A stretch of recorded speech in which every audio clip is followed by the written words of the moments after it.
Nazi Germany was the setting for one of humanity's darkest eras, a regime marked by brutality and absolute control. However, amidst this chaos, science and technology reached levels of innovation never seen before, driven by an ideology that knew no ethical limits. In the laboratories and factories of the Third Reich, colossal tanks such as the Tiger II were designed, revolutionary rockets like the V-2 were developed, and mass manipulation technologies emerged that changed the course of the war. But these advances were accompanied by unimaginable horrors, atrocious medical experiments in concentration camps, and secret projects that still generate conspiracy theories today, such as Die Glocke and the Haunebu crafts. How did such a technologically advanced nation use science to serve a machinery of death? What secrets do their innovations still conceal? Were the Germans truly so far ahead compared to their enemies? What do the secret Nazi archives reveal?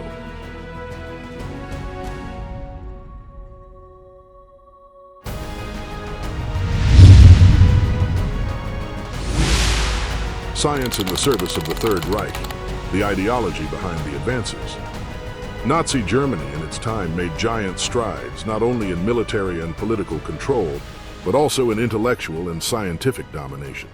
Science, under the Third Reich's regime, became a strategic weapon to consolidate power and justify an ideology based on racial supremacy and territorial expansion.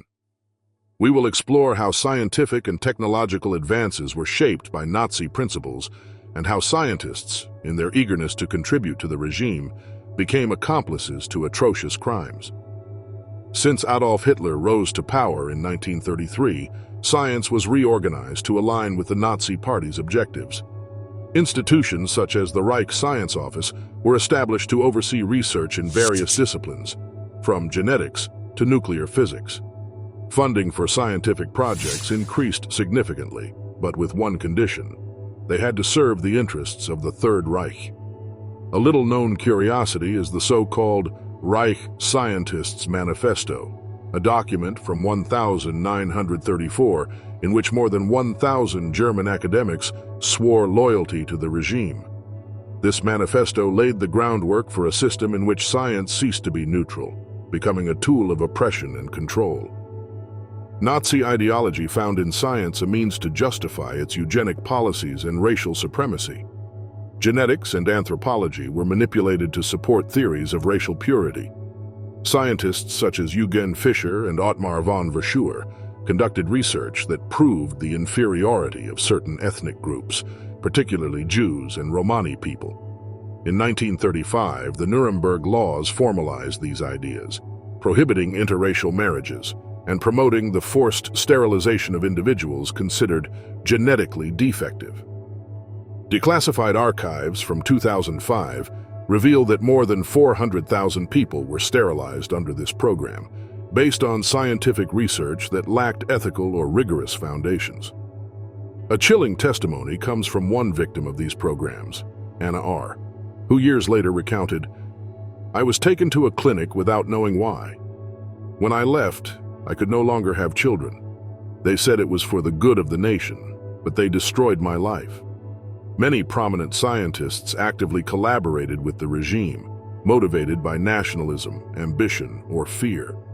Among them was Werner Heisenberg, one of the fathers of quantum physics who worked on Germany's nuclear program. Although his level of commitment to Nazism remains debated, his research laid the foundations for the development of military technologies. Another emblematic case is that of Fritz Haber, a chemist whose invention of Zyklon B gas, originally designed as a pesticide, was later adapted for use in gas chambers. Although Haber died in 1934, his scientific legacy was instrumentalized by the regime to carry out genocide. Declassified documents from 1997 also revealed that a group of scientists from the Kaiser Wilhelm Society participated in medical experiments in concentration camps, using prisoners as test subjects for genetic and pharmacological research. The Third Reich's obsession with technological innovation was particularly evident in the military field. German scientists developed advanced weapons that changed the dynamics of war, from Tiger tanks to V-2 rockets. A lesser-known but equally ambitious project was that of the Type 21 U-boats, which represented a revolutionary advancement in submarine technology. These submarines, designed for prolonged missions, incorporated innovations that would influence post-war submarine design. A secret archive declassified in 2010 revealed that the regime also explored more speculative technologies, such as particle beams and sonic cannons. Although many of these projects never advanced beyond the experimental stage, they demonstrate how science was instrumentalized in the pursuit of increasingly destructive weapons. One of the most intriguing aspects of Nazi science was its interest in theoretical physics and its relationship with the nuclear program. Although the Nazis never managed to develop an atomic bomb, historical documents show that they were more advanced than initially believed. A recent finding in the archives of the University of Göttingen reveals that a team of physicists, led by Kurt Diebner, worked on an experimental nuclear reactor in 1944. Although the project failed due to technical problems and lack of materials, this effort highlights the regime's ambition to dominate atomic energy. Later, after the fall of the Third Reich, the instrumentalization of science under Nazism left a deeply controversial legacy. Many of the scientists who had collaborated with the regime were recruited by the Allies through programs such as Operation Paperclip, taking their knowledge to the United States and the Soviet Union. This transfer of talent sparked an ethical debate that persists to this day. Can scientific progress justify the use of knowledge obtained through crimes against humanity? The contributions of these scientists to space exploration and the development of modern weapons are undeniable, but their legacy is inextricably linked to one of the darkest chapters in history. What secrets were kept, and what technologies never saw the light of day? It is time to delve into each of the German technologies and scientific advancements. The steel colossi, revolutionary tanks and weapons of war. The Third Reich invested colossal resources in developing weapons that reflected its ambition for global dominance. Among these, tanks played a crucial role. German military technology, driven by advanced engineering and an unprecedented strategic vision, produced armored vehicles that not only redefined modern warfare, but also symbolized the regime's attempt to impose its power on all fronts. However, behind these steel colossi lay logistical challenges, questionable decisions, and projects so ambitious they seemed straight out of a science fiction novel. At the beginning of World War II, the Germans had already demonstrated the effectiveness of their panzer tanks in the campaigns of Poland and France. However, the arrival of more resilient Allied tanks, such as the Soviet T-34, forced the Third Reich to redouble its efforts in producing superior vehicles. This was when the legendary Tiger I and Tiger II emerged, two of the most iconic tanks of the conflict. The Tiger I, introduced in 1942, represented a revolution in military technology. With its thick armor and 88mm cannon, it could destroy targets at long distances with devastating precision. But at over 50 tons, it also posed a logistical challenge. On the Russian steppes, the Tiger I got stuck in the mud, and its high fuel consumption became an unsustainable problem as the conflict progressed. The Tiger II, known as Königstiger or King Tiger, was a response to these limitations. Introduced in 1944, it combined even more armor and firepower. However, its weight of over 70 tons made it vulnerable to similar problems. Declassified documents after the war revealed that more than 50% of the lost Tiger IIs were not destroyed by the enemy, but abandoned due to mechanical failures or lack of fuel. Despite this, Allied soldiers expressed cautious respect for these tanks. An American commander, interviewed in 1945, commented, "When you heard the roar of a tiger, you knew you were in trouble. You could hide or pray, but facing it head-on was almost suicidal." However, the Third Reich was not satisfied with these vehicles. As the war became more desperate, even more ambitious projects were conceived. One of them was the Maus, a tank that took the concept of heavy armor to the extreme. Designed by Ferdinand Porsche, the Maus weighed over 180 tons, making it the heaviest tank ever built. Equipped with a 128mm cannon, it had the theoretical capability to destroy any Allied target. However, only 2 prototypes were produced due to enormous logistical challenges. Tests conducted in 1944 revealed that the mouse was practically unmanageable in real combat. Its limited mobility, combined with the impossibility of crossing most bridges, made it an impractical giant. One of the prototypes, captured by Soviet forces, is currently housed in the Kubinka Military Museum, serving as a reminder of the Nazi regime's excessive ambitions. But if the mouse seemed colossal, the Landkreuzer P-1000 Rata, conceived as a supertank, was even more excessive. This project, envisioned by the German Ministry of Armament in 1942, proposed a 1,000-ton vehicle equipped with two 80-centimeter naval cannons. According to blueprints found in German archives after the war, the Rat would have had a crew of over 40 people and an engine as powerful as that of a warship. Although it never moved beyond the design stage, this project illustrates the megalomaniacal approach of the Third Reich in its final years. Experts agree that even if it had been built, the Rata would have been an easy target due to its size and lack of mobility.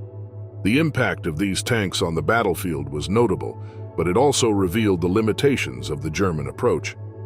While the Tiger I and II proved effective in specific situations, their production was slow and costly. For every Tiger manufactured, the Allies could produce multiple medium tanks, such as the American Sherman or the Soviet T-34, giving them a decisive numerical advantage. This disparity was evident in the Battle of Kursk in 1943, where the Germans deployed their most advanced Tigers and Panzers but failed to overcome the overwhelming number of Soviet armored units. The testimonies of German soldiers who operated these tanks offer a unique perspective on their impact. Heinz Guderian, a German general known as the father of the Panzers, wrote in his memoirs that the Tiger and King Tiger were impressive weapons, but too expensive, too slow, and too scarce to win the war.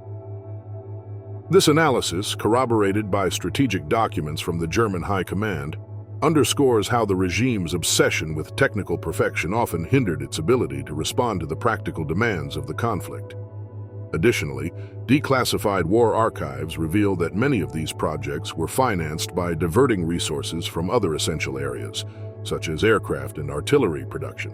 The insistence on building machines like the Maus or the Rata, despite their obvious limitations, reflects not only the regime's ambition, but also its disconnect from the realities of the conflict. As the war progressed and resources dwindled, these projects became symbols of the Third Reich's decline rather than effective tools of war. The narrative of German tanks would not be complete without mentioning the psychological effect they had on the Allies. Units that faced the Tiger and King Tiger remembered the fear they inspired, but also learned how to counter them. British documents from 1944 detail how soldiers began using flanking tactics and air coordination to neutralize these threats. A British commander commented, "We didn't engage them head-on, that was madness. But once you knew how to exploit them, they weren't invincible." Through these steel colossi, the Third Reich sought to impose its dominance on the battlefield, but technical, logistical, and strategic limitations ultimately doomed them. Though they remain symbols of German ingenuity and ambition, they also revealed the profound contradictions of a regime that prioritized grandeur over efficiency.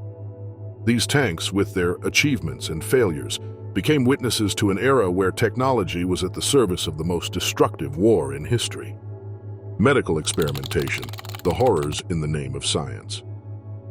The medical experimentation carried out in Nazi concentration camps was one of the most atrocious aspects of the Third Reich regime.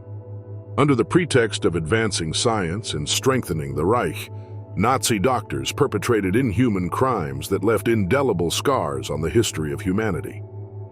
These experiments, performed on defenseless prisoners, not only represented a violation of the most basic ethical principles, but also revealed how far science could go when detached from morality. In camps such as Auschwitz, Dachau, and Ravensbrück, prisoners were selected for tests that often led to death or left irreparable physical and psychological consequences. Auschwitz, overseen by figures like Josef Mengele, became synonymous with medical horror. Mengele, known as the Angel of Death, used prisoners, especially children, as test subjects.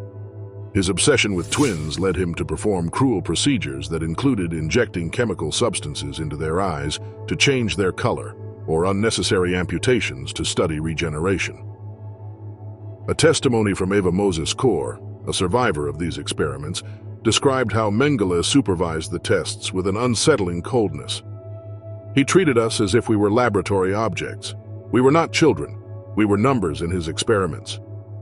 In addition to Mengele, other doctors played prominent roles in these crimes. In Ravensbrück, experiments were conducted to test the effectiveness of medications and treatments against infections.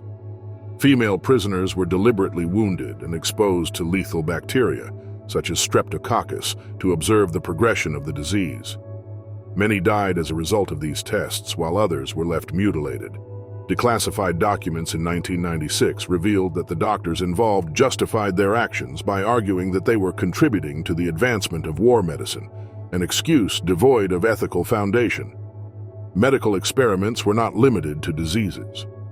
In Dachau, Nazi doctors investigated the effects of extreme cold, subjecting prisoners to severe climatic conditions to study hypothermia. Reports indicate that victims were submerged in freezing water or exposed to the open air for hours while doctors meticulously recorded their agony. An anonymous survivor recounted how his companions were used as mere tools. They let them die while taking notes. There was no humanity in them, only data. Curiously, one of the lesser-known but equally terrifying projects was the study of mass sterilization conducted on Jewish and Romani prisoners. Reich doctors sought efficient methods to sterilize large populations using radiation and forced surgical procedures. Archives discovered in 1983 detail how these tests caused indescribable suffering, leaving victims gravely injured or incapable of leading a normal life. These initiatives, backed by the regime's eugenic ideology, reflect the complete dehumanization of victims under Nazi control. The effects of these experiments extended far beyond the end of the war. During the Nuremberg trials, Nazi medical crimes were a central issue, and several doctors, including Karl Brandt, Hitler's personal physician, were convicted of war crimes and crimes against humanity. The evidence presented at these trials included testimonies from survivors, medical documents, and photographs that left the world horrified. A fragment of the trial records details how a witness described the aftermath of the experiments. They walked like specters, with damaged bodies and broken souls. There was no way to comprehend how someone could do that to them. Although the perpetrators were brought to justice, the ethical implications of their crimes continued to resonate in the medical community. Some results from the experiments, although obtained inhumanely, contained valuable information about the human body. This posed an ethical dilemma. Should this knowledge be used? In 1950, the international scientific community established the Nuremberg Code, a set of principles aimed at ensuring that medical experimentation respected the rights and dignity of participants. This code remains a pillar of modern medical ethics. However, not all perpetrators faced justice.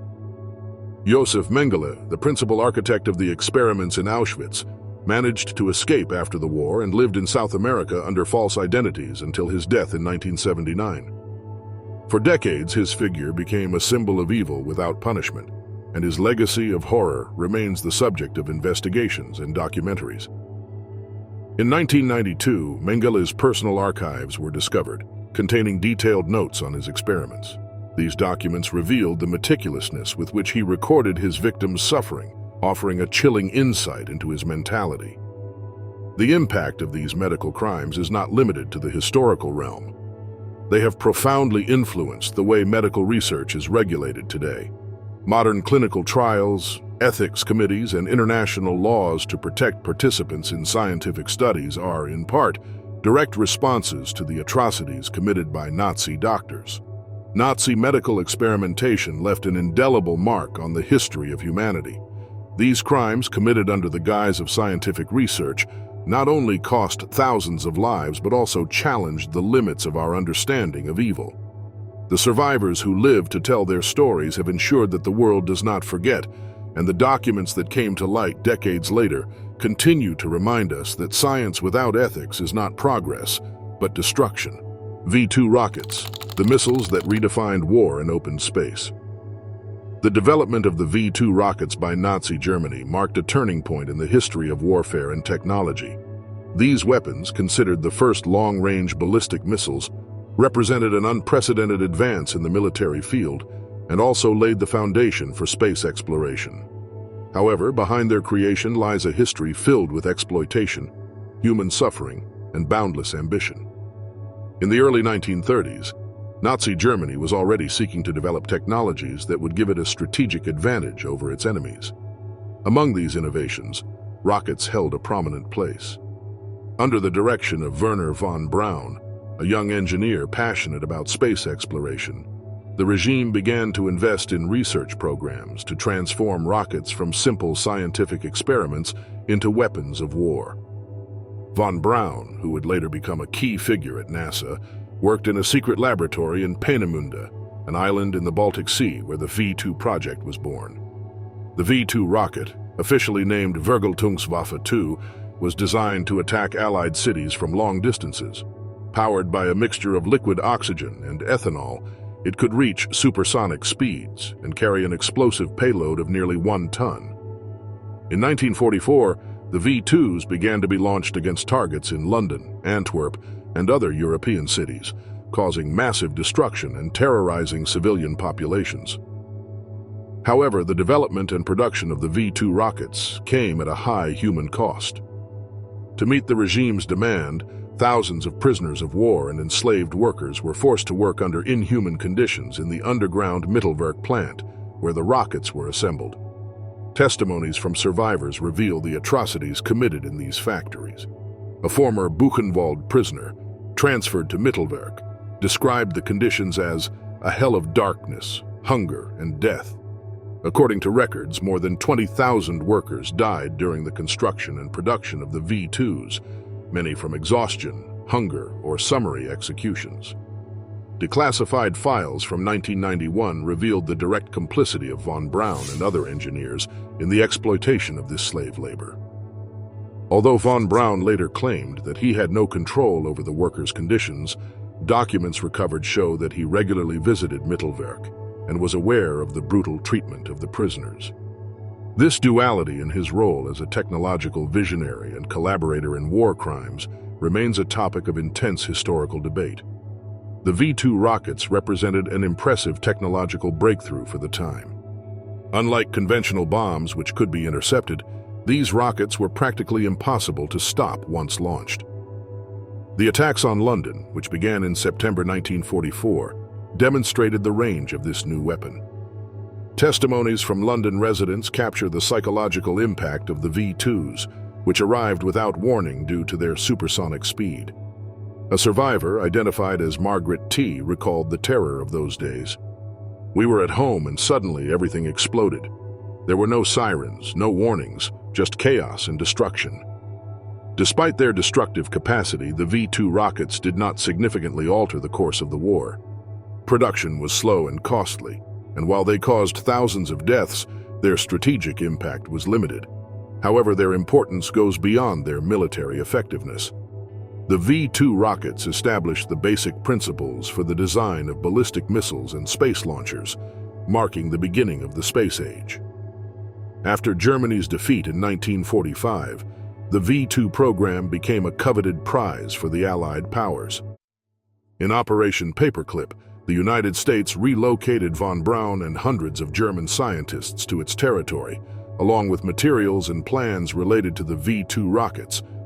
This initially secret operation allowed the technological advances developed under the Nazi regime to be used for military and space purposes in the post-war period.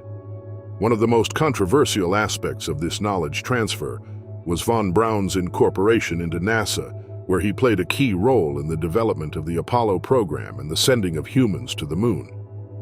While his achievements in space exploration are undeniable, his association with the crimes committed during the production of the V2 rockets raises ethical questions that persist to this day.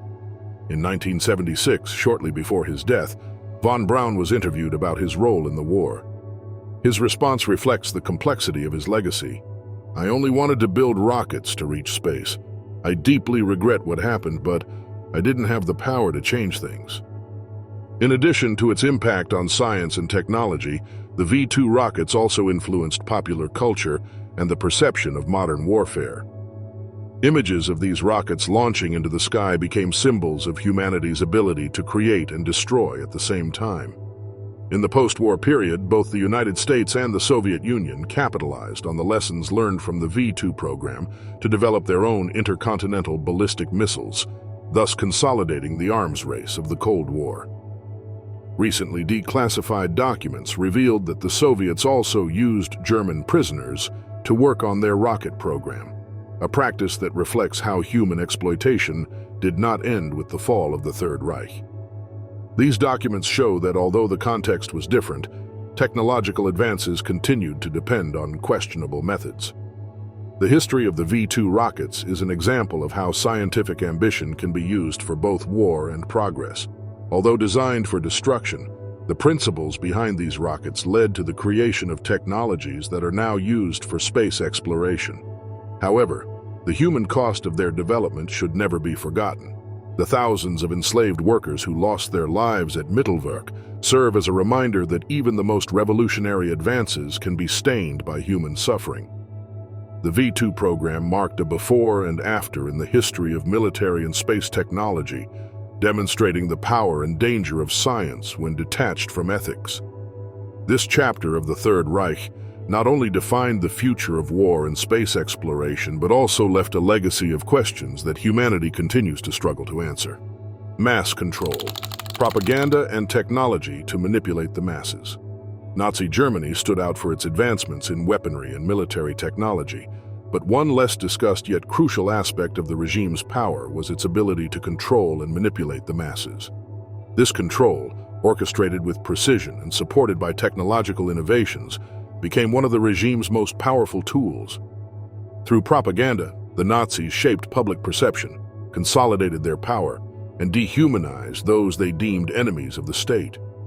This ideological machine was not the result of chance, but a meticulous plan that combined traditional techniques with the most advanced technologies of the time. From the early days of the regime, Joseph Goebbels, Minister of Propaganda, understood the potential of mass media as a political weapon. Under his direction, the Reichsministerium für Volksaufklärung und Propaganda, Ministry of Public Enlightenment and Propaganda, was established, an institution dedicated to controlling all aspects of Germany's cultural and media life. Radio, cinema, and the press became the pillars of this strategy, with one clear objective: to create a uniform and omnipresent message that resonated in every corner of the Reich. One of the most iconic elements of this campaign was the Volksempfänger, a radio receiver specifically designed to be affordable and accessible to most Germans. Introduced in 1933, this device played a key role in broadcasting Hitler's speeches and Nazi propaganda. A declassified archive in 1998 revealed that by 1938, over 70% of German households owned one of these receivers, ensuring the regime's message reached millions of people. Hitler's speeches, carefully edited and aired in prime time, sought to foster a sense of unity and absolute loyalty. One listener from the time recalled, "You could feel how Hitler's voice enveloped you. Even if you didn't want to listen, you couldn't escape his influence." Cinema was another crucial tool in Nazi propaganda. Goebbels personally oversaw the production of films that promoted the regime's ideals. Works such as Triumph of the Will by Leni Riefenstahl not only glorified German military power, but also portrayed Hitler as an almost divine figure. These films, viewed by millions across Germany, combined advanced cinematographic techniques with a clear ideological message. A recent discovery in film archives revealed the extensive visual scripts used by Riefenstahl, with precise instructions on camera angles and editing to maximize the emotional impact on viewers. The printed press also fell under the regime's control. Newspapers, under strict state supervision, published news that reinforced the Nazi narrative while censoring anything that could contradict it. Documents found after the war detail how blacklists of journalists and publications considered dangerous to the stability of the Reich were created. The media became a tool for fueling hatred toward Jews, communists, and other minorities. A typical headline from the era described Jews as parasites who threatened the purity of the German nation. Technology also played a central role in surveillance and internal control. The regime developed advanced methods to monitor its citizens, using techniques that foreshadowed modern espionage systems. The Gestapo, the state's secret police, employed recording equipment and listening devices to identify and track dissenters. A declassified file from 1994 showed how these devices were installed in strategic locations, such as cafes and train stations, where groups deemed subversive gathered. These reports detail how the recorded conversations were meticulously analyzed to identify potential threats to the regime. A lesser-known but equally fascinating aspect was the use of technology to manipulate public events. Mass rallies, such as those held in Nuremberg, were not only demonstrations of political power but also carefully choreographed spectacles. Lights, sounds, and speeches were designed to provoke a collective emotional response. An engineer who worked on the lighting systems for these rallies later commented, "The lights were not just decoration, they were part of the message. They created an atmosphere where you felt insignificant but part of something bigger." Although these propaganda and control tools seemed invincible, they also had their limitations.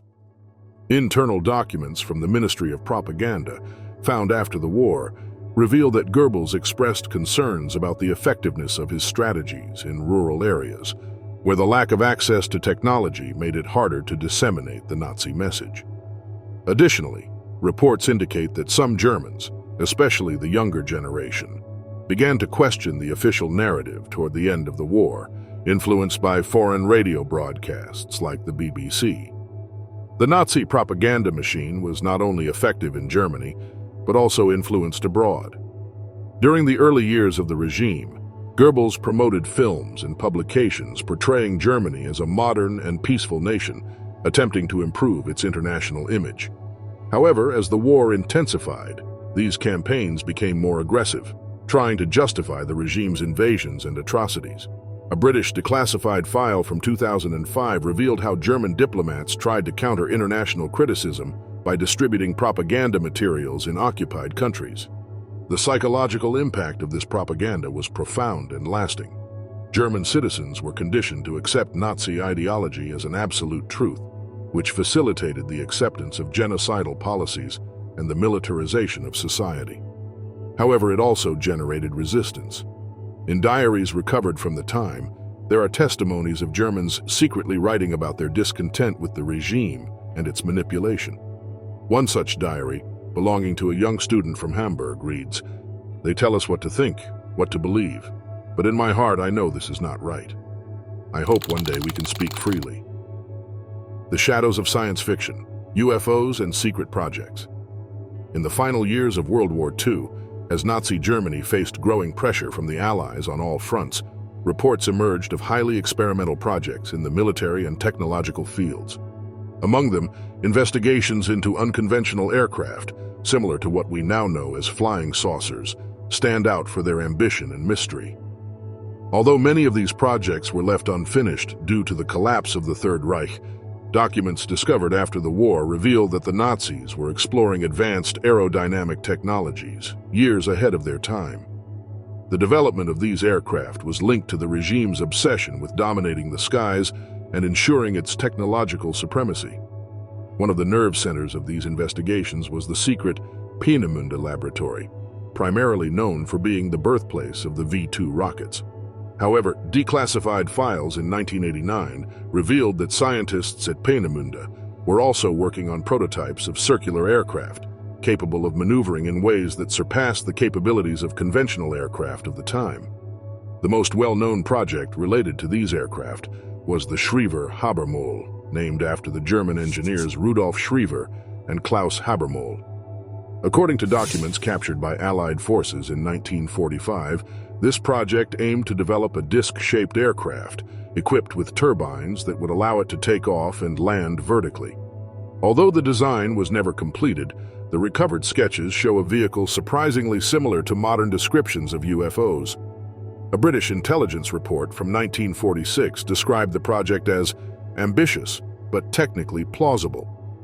Another intriguing project was called Die Glocke, the bell, a device described in documents recovered in Poland that combined electromagnetic technology with unconventional aerodynamic principles. Although its exact purpose remains a subject of debate, reports suggest that it may have been an attempt to develop an advanced propulsion system. Declassified files from 2010 indicate that Die Glocke was developed at a site known as Der Riese, an underground complex in the Silesian Mountains, adding an aura of mystery to its story. Testimonies from engineers who worked on experimental projects under the Third Reich provide a glimpse into the Nazis' ambitions in this field. A former collaborator of Peenemünde, interviewed by U.S. forces in 1946, stated, "We were pushing the limits of what we thought was possible. Some designs were so advanced that they seemed like science fiction, but for us, they were the future of aviation." However, technical limitations and the collapse of the regime prevented these investigations from advancing beyond the early stages. Many of the prototypes were never built, and the few that were constructed were too unstable for sustained flights. For example, a Soviet intelligence report on the Schriever-Habermol mentions that the experimental models failed to achieve more than a few meters of altitude before losing control. Despite these limitations, reports on Nazi investigations into unconventional aircraft technologies continued to fuel rumors in the years after the war. Some of these rumors mixed with conspiracy theories suggesting that the Nazis had developed extraterrestrial technology. However, the available historical documents do not support these claims. What is clear is that the regime had a genuine interest in exploring revolutionary aerodynamic designs, driven by a combination of military ambition and scientific curiosity. One of the most revealing findings in this regard was a set of blueprints discovered at an abandoned German military base in Bavaria in 1945. These blueprints showed a design for a circular aircraft with advanced stability and propulsion features.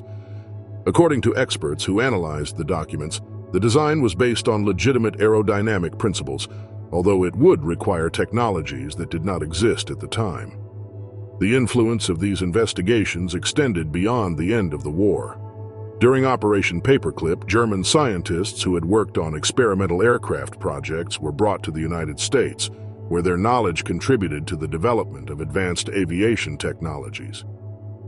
One of these scientists, Arthur Rudolph, who later played a key role in the U.S. space program, had participated in research related to unconventional propulsion systems.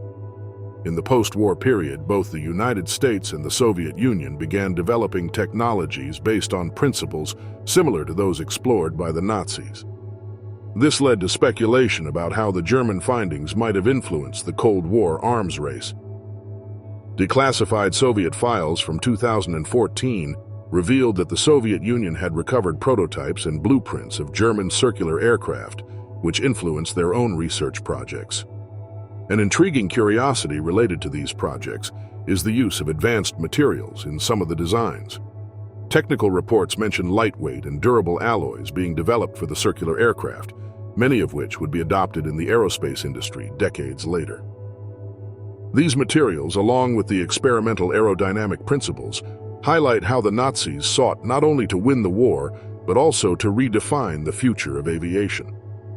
Although much of the research on these aircraft was lost or destroyed during the final days of the Third Reich, the surviving fragments offer a fascinating glimpse into the technological ambitions of a desperate regime. The documents, blueprints, and testimonies available suggest that the Nazis were on the verge of discovering technologies that could have changed the course of the war, although they never overcame the technical and logistical challenges required to implement them. While the designs for flying saucers and devices like Die Glocke never fully materialized, they represent an intriguing chapter in the history of military engineering, where reality came dangerously close to science fiction. Stolen Science, Operation Paperclip, and the Space Race. At the end of World War II in 1945, while Europe lay in ruins, the victorious powers embarked on a new struggle, securing the scientific and technological secrets of the Third Reich. Among the most coveted objectives were the advancements in rocketry, aeronautics, and weaponry developed by the Nazis. This chapter focuses on an operation that would change the course of history, Operation Paperclip, a U.S. program designed to recruit the best German scientists and bring them to the United States before they fell into Soviet hands. The name Paperclip comes from the paperclips that U.S. officials used, to mark the files of scientists considered valuable. Among the most notable was Wernher von Braun, the genius behind the V-2 rockets, whose ambition to explore space made him an indispensable asset. Declassified files in 1995 revealed that although many of these scientists had direct ties to Nazi war crimes, their files were deliberately altered to facilitate their transfer and recruitment. Von Braun and his team arrived in the United States in 1945. Initially, they worked on military projects developing ballistic missiles that would play a crucial role in the Cold War. However, the true impact of Operation Paperclip was felt in the space arena. In 1960, von Braun was appointed director of NASA's Marshall Space Flight Center, where he led the development of the Saturn V rocket, the very one that would carry humans to the moon in 1969. Despite these achievements, the legacy of Operation Paperclip is marked by controversy. Documents and testimonies reveal that several of the recruited scientists were actively involved in war crimes, including the use of slave labor in the production of the V-2 rockets. An internal U.S. government report from 1949 admitted that the strategic value of the scientists outweighs the ethical concerns regarding their background. This statement reflects the moral tensions that defined the program. One of the most revealing findings was a series of personal letters from von Braun, discovered in 2004, in which he described his visits to Mittelwerk, the underground factory where thousands of prisoners died during the production of the V-2s. In one of these letters, he wrote, "We cannot ignore the conditions, but our priorities are clear. These rockets must fly." Such statements fuel the debate about the moral responsibility of those involved in Operation Paperclip. Meanwhile, the Soviet Union was also conducting its own talent hunt.